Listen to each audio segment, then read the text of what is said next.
So, how do you rebuild after a climate catastrophe?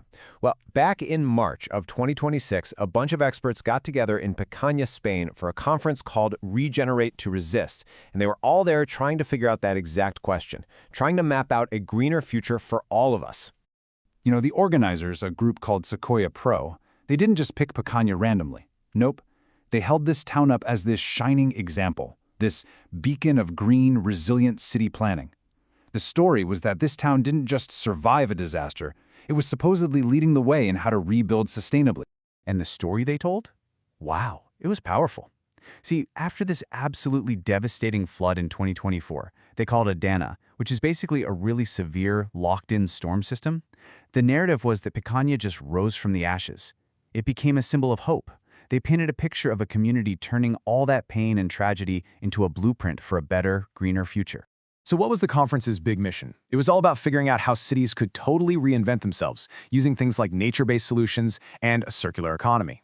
And here's the thing, Picanya wasn't just the place where they held the conference. It was meant to be the star of the show, a real, living, breathing example of how all these ideas could actually work.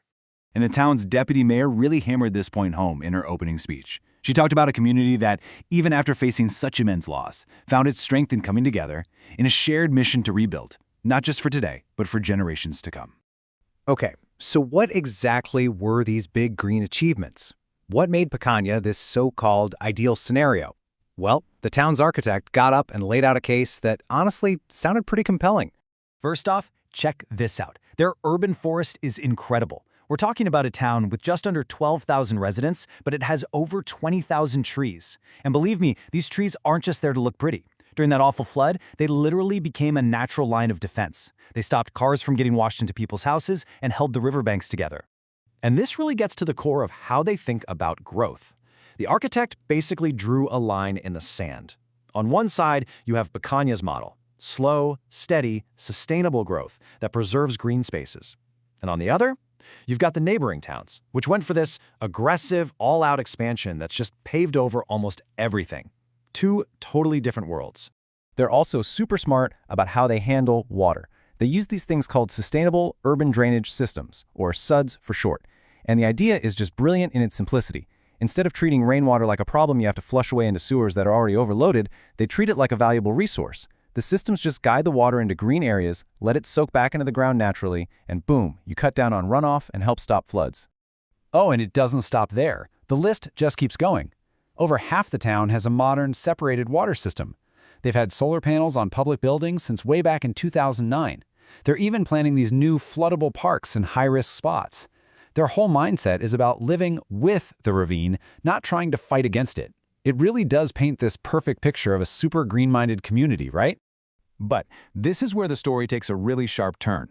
The slick presentations were over, the floor opened up for questions, and all of a sudden, that perfect, carefully crafted narrative was about to get a huge reality check.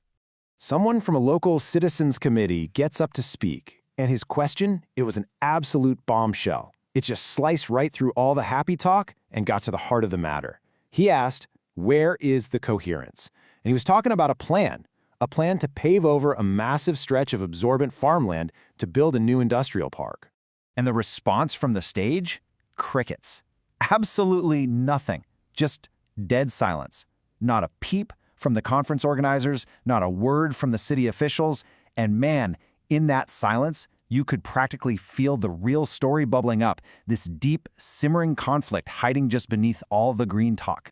So yeah, this wasn't just some random, awkward question. This was a major local controversy exploding right there in public. And it threatened to completely shatter that perfect green model image that Picanya had so carefully built.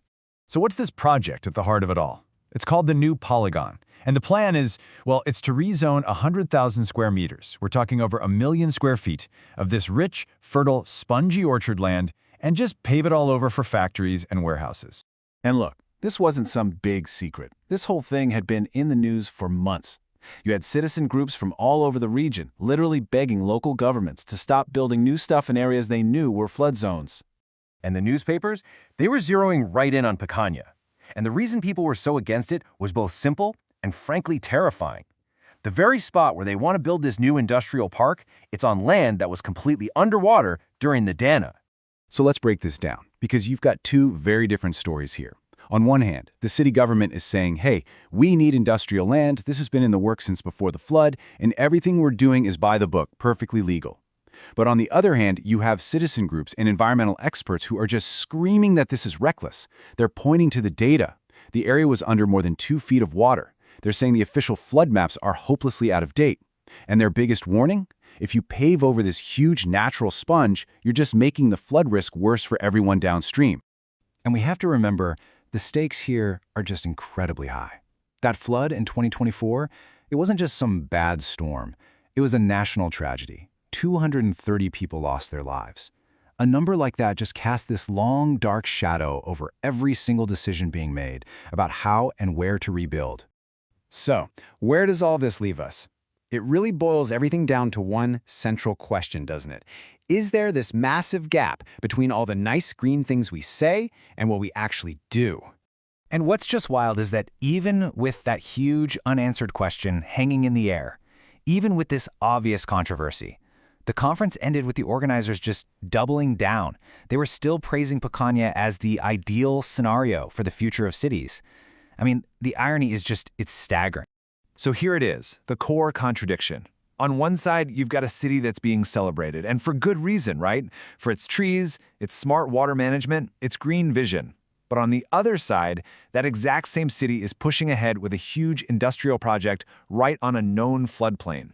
It's an action that critics say totally contradicts its green image and basically ignores the most painful lesson from that deadly disaster. And this all leaves us with one final critical question. And this isn't just about Picanya. This is for any community anywhere that's facing a future with more extreme weather. When we use all these buzzwords like building back better, being resilient, being regenerative, who actually gets to define what they mean in the real world? Is it the experts giving speeches at a conference? Or are those words defined by the tough choices we make on the ground, by the land we decide to pave over, and by the risks we're ultimately willing to take?